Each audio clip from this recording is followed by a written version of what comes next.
Thank you, Simon, for your kind presentation and for inviting me to present you the oldest University Botanic Garden in the world and the research that take place there.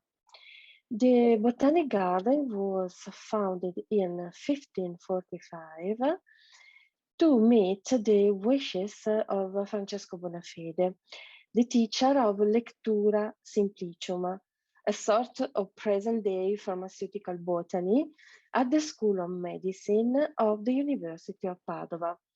Francesco Bonafede thought that it should be of paramount importance for the student of medicine to see the true medicinal plants and to learn how to recognize them. Actually, the Botanic Garden maintains its original location and the original elegant plan shown in the first illustrated guide of the garden published by Girolamo Porro in 1591. The garden is divided into many sections with different educational and conservation tasks. Today, the plant species cultivated in the garden are about 4,000. It houses thematic plant collection and monumental trees. Among them, Ecamerops humilis specimens 1805 planted that you can see here in this picture. This plant is celebrated as the oldest plant in the garden and has the plant described by Goethe in his book on plant metamorphose, written after his famous travel in Italy in 1786. During its almost 5 centuries of activity, it has experienced the evolution of botany from science applied to medicine to basic plant science, with a constant adaptation to the most advanced discoveries in botanical and educational sciences. The garden became a model for other botanic gardens, and it has represented an exceptional witness of scientific and cultural significance. For this reason, in 1997, it has included in the UNESCO's World Heritage List. And here in this slide, you can see the main motivations for the inscriptions. Another fundamental event marked the Botanic Garden history, the Biodiversity Garden birth. Nowadays, the ancient garden is surrounded by houses and buildings and without any possibility of expansion. An available closed area was bought by University of Padova in 2000. In this area, the construction of satellite garden has been completed in September 2014. The Biodiversity Garden is constituted by several new greenhouses where plant representative of the main habitats of the world are grown. The Biodiversity Garden allows visitors to make a virtual phytogeographic journey through various biomes, ranging from tropical to humid and from temperate to arid one. Visitors can appreciate the richness of the plant diversity in the world, and then they can appreciate the story of the millennial relationship between plants and the human being. The new glass houses have also spaces that can be used for didactics and scientific research. This means a new input of the garden to its mission of conservation, education, research in a modern and updated surrounding. Actually, after a long time frame in which low research activity was performed, we are engaged in the following research subjects. First, a revaluation of the herbarium ancient collections. In particular, we are performing molecular characterization of the Saccardo mycological collection. This collection is composed by almost 70,000 dried specimens. And this work aims to link the sample morphological description to molecular data, provide unequivocal identification of fungal species by DNA barcoding approach. Some papers are already published about this topic. Another topic we are studying is the study about flower and fruit development of nymphaeales using mudbox genes as marker. One paper has been very recently published and one about fruit development is in preparation. Now we are interested in the diverse gymnosperm fleshy structures associated to the seed.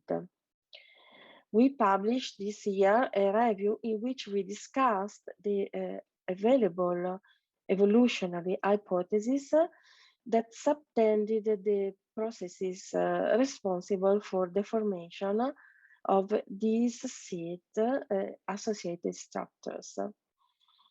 Within this context, I will focus your attention on the last research data obtained concerning the role of pollination in controlling Ginkgo biloba ovule development and seed coat formation.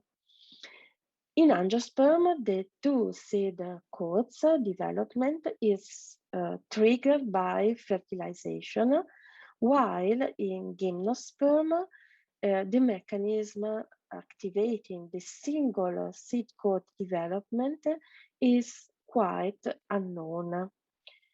The ovule formation in Ginkgo biloba starts in winter within the closed buds. In early spring, ovules, once extruded from the buds, release the liquid pollination drop that allows the capture of pollen grains. Nevertheless, the fertilization occurs 4 months after the event of pollination, at the end of the summer, and seeds are ready to be shed in late autumn.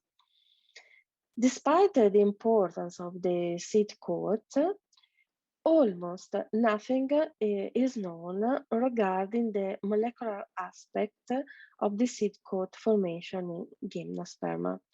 Our goal is to understand the process of integument initiation and its subsequent development into a seed coat with two different approaches.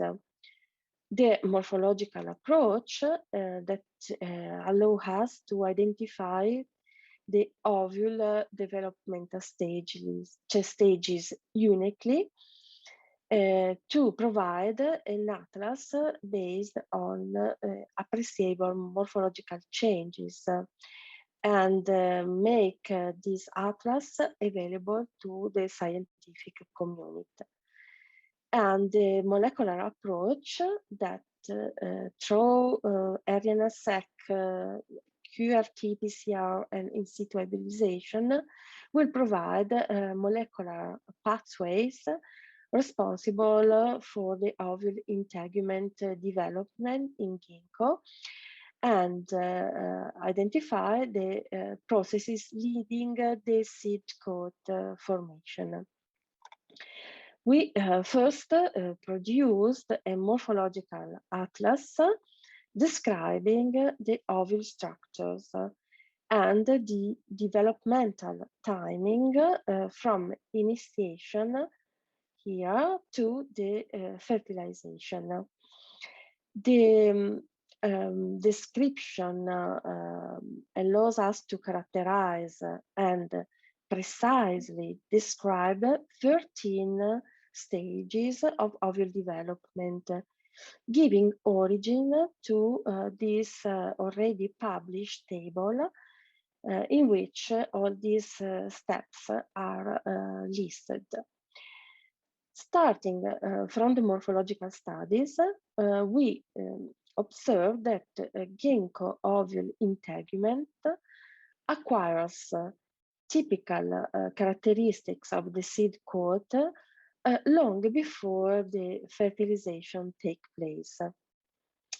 Indeed, its single ovule integument differentiated 3 layers: the inner endotesta, the middle sclerotesta, and the outer sarcotesta. Long before the fertilization, we assist to the hardening of the sclerotesta and the softening of the sarcotesta. We also have observed that after the pollination timeframes, ovules that haven't received pollen aborted. Thus, we suggest that the pollination is the trigger event that leads to the further progression of the ovule development and seed coat formation. To determine whether the pollen arrival is fundamental in driving these processes, we have performed transcriptomics and metabolomics analysis on ovule collected around the event of pollination. Omics analysis were performed before the pollination, after the pollination event, precisely on the pre-pollination stage, the pollination drop stage, and the 3 pollination drop substages of the ovule development. For transcriptomic data, the gene ontology analysis and the KEGG analysis performed comparing pre-pollination stages and drop stages here reveal that 2 ontological macro categories of different cellular processes, namely the mobilization of energy resources and the construction of the cell walls, included many differentially expressed genes. Indeed, the same pathway are mostly downregulated comparing substages after pollination. We observed that some MIB family transcription factors belonging to the lignin regulatory network are differentially expressed comparing the pre-pollination stage with the post-pollination ones. In particular, putative Ginkgo orthologs of Arabidopsis activator of the lignin biosynthesis pathway In particular MIB B61, 26, 46 were upregulated. In Ginkgo, on the other hand, the majority of the putative Ginkgo orthologs of Arabidopsis switch genes, I mean genes that are activated or repressed after fertilization, are not differentially expressed between pre-pollination and post-pollination drop stages, neither between pollination drop and post-pollination drop substages. On the same stages, we also performed metabolomics analysis. The cake-based enriched analysis revealed an enrichment of the pathway for starch and sucrose metabolism and amino acid metabolism. Transcriptomics and metabolomics analysis results suggest that in Ginkgo biloba, the single seed coat differentiation start upon the event of pollination. Lignin biosynthesis genes essential for sclerotesta formation and genes required for the accumulation of fatty acid and butanoate metabolism genes that are major components of the mature sarcotesta are upregulated after the pollination has occurred. Most importantly, this analysis highlights also the accumulation of secondary metabolites involved in lignin biosynthesis. These results indicate that this switch is triggered by pollination long before fertilization. The untargeted metabolomics analysis strongly support the transcriptomics data about the development of the 3 layers of the single integument. Lastly, to acquire insights into the mechanism that regulate ovule development in Ginkgo biloba, we have performed in situ hybridization of homeotic genes on ovule primordia within the buds and on ovules around the time of pollination. First, we selected some genes known to be involved in the integument development process in angiosperm, as Baldan, Integumenta, Agamus, Canadi. I will show you some preliminary results. For instance, the expression of class 3 HD ZIP transcription factor orthologs in buds in ovule primordia, where the signal was detectable in the developing vascular tissue, both in leaves and in ovules.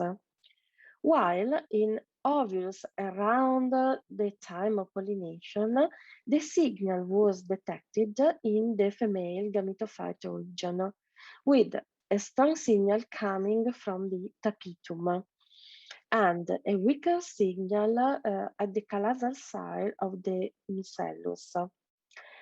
The expression of 2 orthologs of BEL1 were also investigated. In buds, the first BEL is expressed principally in the apex of the ovule, in the area where nucellus and integument will differentiate. While this BEL1, it seemed not to be expressed in ovules around the pollination time. The other BEL1 is expressed only in the female gametophytes, region in the ovule around the time of pollination. The Ginkgo YAB1b that belongs to the YAB family of transcription factor does not seem to be expressed in the ovule primordia, as you can see here in this picture, but is expressed at high level in the abaxial side of all developing leaves. And in ovules around the time of pollination, YAB1b is restricted to the female gametophyte region. Although the same set of gene is expressed for the ovule development in Arabidopsis and Ginkgo ovules, the pattern of expression and the timing of expression of this ortholog are not always conserved. Some genes, as agamus or HD zip, are expressed where the orthologs are expressed in Arabidopsis and also in other gymnosperm, suggesting a conserved function among seed plants. Other genes, for instance, BEL1 YABI, display patterns of expression only partially comparable to those of other seed plants, with some particularity concerning the Ginkgo. So these peculiarities are unique to Ginkgo. This project was financed by a national project, the PRIN, and also this project has received funding from the European Community under the Marie Sklodowska-Curie grant agreement. And I thank you for your attention.